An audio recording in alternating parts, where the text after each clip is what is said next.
Hey, Jody here with weldingtipsandtricks.com. This is part 6 of MIG welding basics. Okay, part 5 was padding beads. That means just running beads right next to each other on a plate. We're going to put together a T-joint today, but after we weld it, we're going to start stacking beads on that. And what that does is it kind of trains your eyes, it trains your muscle memory. You get used to holding the gun, you train your eyes to watch the edges of other beads that are next to your bead so that you can hopefully make a straight line. That's a skill all in itself, is just to go along with some kind of reference point, maybe right next to you, and stack a bead on top of another bead without overlapping too much or not overlapping enough. So one of the reasons I'm doing this is because I had to do it one time and it really helped me a lot. I went to take a pipe welding test. It was a MIG, a stainless steel MIG, the stainless steel pipe, 10-inch, open root, downhill root, uphill, fill and cap. Now you would think that's a whole different skill set than doing T-joints, horizontal and overhead. But the first thing they had me do in the test shop was set up a T-joint and run multiple beads, and then do the same thing overhead, and then do the pipe. And it actually helped a whole lot. I don't really know why, as far as just getting used to holding the gun, getting the machine set just right, messing around with that, training my eyes to watch the edges and the leading edge of the puddle. All I know is it helped. So that's what we're going to do today. And later on, we'll put a T-joint up vertical and do the same thing uphill. And then we'll put one up overhead, and we'll do the same thing overhead, and then we'll tackle the outside corner joints, butt joints, and lap joints and things like that in different positions. So let's do this. Okay, this is 1/4 inch cold rolled steel, cold rolled flat bar. If it was hot rolled, I might go so far as to take a sanding disc to it and knock some of the mill scale off, but it doesn't really have any of that problem on there, just a little spot of rust here and there. And since it's just practice, I'm not worried about it. So tacking them 2 joints up back to back. Don't know how many runs it'll take me to film this, so I want to get prepared for that. I always take a few dry runs, figure out how I'm going to position my hands. And I'm using 035 wire, 330 inches a minute, 20.5 volts.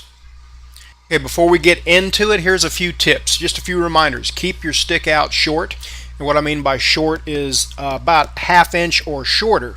Stick out is the distance from the contact tip to the arc. Alright, don't weld cold just for appearance. You got to set this thing hot enough to penetrate. Doesn't matter what it looks like if it's not penetrated. Don't use too much gun angle. I'm using a little bit more than what's needed here just for the sake of filming it. But don't use excessive gun angle. And keep your arc on the leading edge of the puddle. It means use a technique that keeps your arc on the leading edge of the puddle, because not all techniques do. So let's talk about that a little bit further here. See, I'm just using almost just a straight on drag here, but I'm keeping the arc up toward the front, the leading edge of the puddle. That's where the fusion and penetration takes place. You don't want to lay back in the puddle and let that puddle roll ahead. That's where you get cold lap and lack of fusion. Alright, so that's the first bead done there.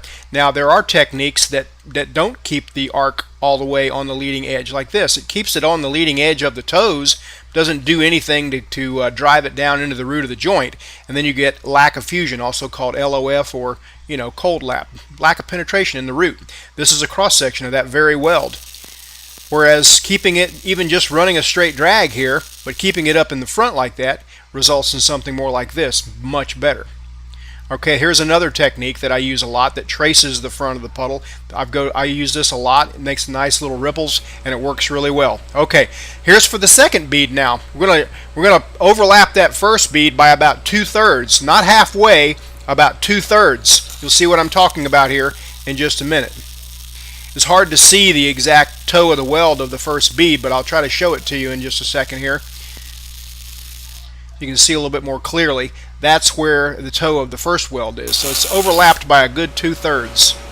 If you only overlap it halfway, you wind up having big low valleys and everything, and you just won't be able to make a nice fillet weld. That's the edge of the weld again. So what we're going to do now for the second bead, or actually the third bead, but the second bead overlaying the root pass, just pretty much going to center up on that trough there, just where that arc and the puddle just kind of centers up on the little groove that I made by welding the first bead. And the second bead generally goes a little slower than the first. There's a little bit more to fill in there. And you also want to keep an eye on that top toe of the weld, make sure you don't leave any undercut. At the same time, you're trying to overlap that bottom bead by about half. Okay, now you can see it was red hot there, so now would be time to let it cool off, maybe dunk it in a quench bucket, something like that. Now, this is just the same from here on out, so I'm going to speed it up for the sake of making a little quicker video. We weld 3 beads over top of that one, trying to do the same thing as we did before. Just kind of align and watch the lines that are around us for reference points. Same settings on the machine. And then the same thing going forward. Just keep on stacking beads on there. This is 4 beads over the 3. Not doing anything different than I did welding 2 over the 1.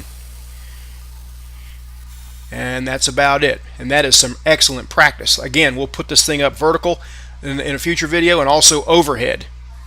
It was a pretty short video, so you can just watch it again if you missed anything. It's short, but it's packed full of quite a bit of information. I hope it helps somebody going to school trying to figure out how to do a 2F, T-joint like this, multi-pass. All right, so hit that like button if you like what you see here. Subscribe for more. Visit the store at weldmonger.com. We'll see you next week.